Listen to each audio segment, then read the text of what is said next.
once knew a nigga whose real name was William. His primary concern was making $1 million, being the illest hustler that the world ever seen. He used to fuck movie stars and sniff coke in his dreams. A corrupted young mind at the age of 13. Nigga never had a father and his mom was a fiend. She put the pipe down, but for every year she was sober, her son's heart simultaneously grew colder. He started hanging out, selling bags in the projects, checking the young chicks, looking for hit and run prospects. He was fascinated by material objects, but he understood money never brought respect. He built a reputation cause he could hustle and steal, but got locked once and didn't hesitate to squeal. So criminals he chilled with didn't think he was real. You see, me and niggas like this have never been equal. I don't project my insecurities on other people. He fiended for props like addicts with pipes and needles, and so he felt he had to prove to everyone he was evil. A feeble-minded young man with infinite potential, the product of a ghetto-bred capitalistic mental. Coincidentally dropped out of school to sell weed, dancing with the devil, smoked until his eyes would bleed. But he was sick of selling trees and gave in to his greed.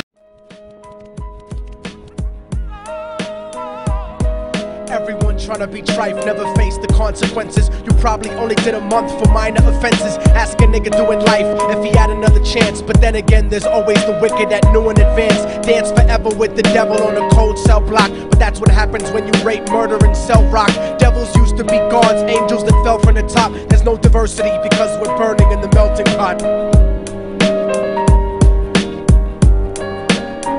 So Billy started robbing niggas, anything he could do to get his respect back in the eyes of his crew. Starting fights over little shit up on the block. Stepped up to selling mothers and brothers to crack rock. Working overtime, making money for the crack spot. Hit the jackpot and wanted to move up to cocaine. Fulfilling the Scarface fantasy stuck in his brain. Tired of the block niggas treating him the same.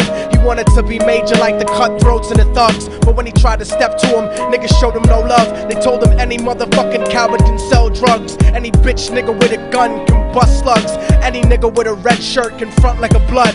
Even Puffy smoked the motherfucker up in the club. But only a real thug can stab someone till they die. Standing in front of them, staring straight into their eyes, Billy realized that these men were well guarded, and they wanted to test him before business started. Suggested raping a bitch to prove he was cold-hearted. So now he had a choice between going back to his life or making money with made men up in the sight. His dreams about cars and ice made him agree a hardcore nigga is all he ever wanted to be. And so he met them Friday night at 2:45.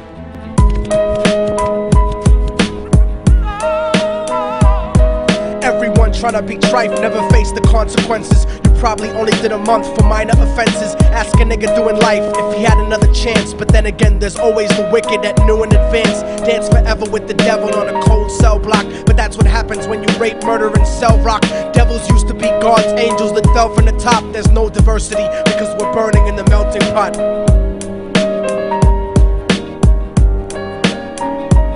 They drove around the project slow while it was raining, smoking blunts, drinking and joking for entertainment, until they saw a woman on the street walking alone, 3 in the morning, coming back from work on her way home. And so they quietly got out the car and followed her. Walking through the projects, the darkness swallowed her. They wrapped her shirt around their head and knocked her onto the floor. This is it, kid, now you got your chance to be raw.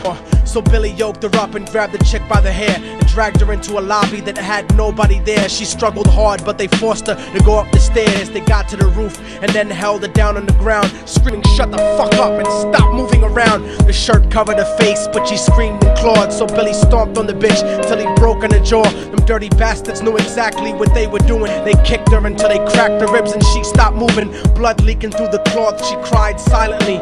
And then they all proceeded to rape her violently. Billy was made to go first, but each of them took a turn, ripping her up and choking her until her throat burned. Her broken jaw mumbled for God, but they weren't concerned. When they were done and she was lying bloody, broken and bruised, one of them niggas pulled out a brand new 22. They told him that she was a witness for what she'd gone through, and if he killed her, he was guaranteed a spot in the crew. He thought about it for a minute, she was practically dead, and so he leaned over and put the gun right to her head.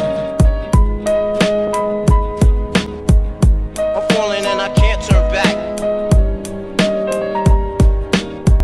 I'm falling and I can't turn back. Right before he pulled the trigger and ended her life, he thought about the cocaine with the platinum and ice, and he felt strong standing along with his new brothers. Cocked the gat to her head and pulled back the shirt cover, but what he saw made him start to cringe and stutter, cause he was staring into the eyes of his own mother. She looked back at him and cried cause he had forsaken her. She cried more painfully, and when they were raping her, his whole world stopped. He couldn't even contemplate. His corruption had successfully changed his fate, and he remembered how his mom used to come home late, working hard for nothing, cause now what was he worth? He turned away from the woman that had once given him birth, and crying out to the sky cause he was lonely and scared, but only the devil responded cause God wasn't there. And right then he knew what it was to be empty and cold, and so he jumped off the roof and died with no soul. They say death takes you to a better place, but I doubt it. After that they killed his mother and never spoke about it. And listen, cause the story that I'm telling is true, cause I was there with Billy Jacobs and I raped his mom too. And now the devil follows me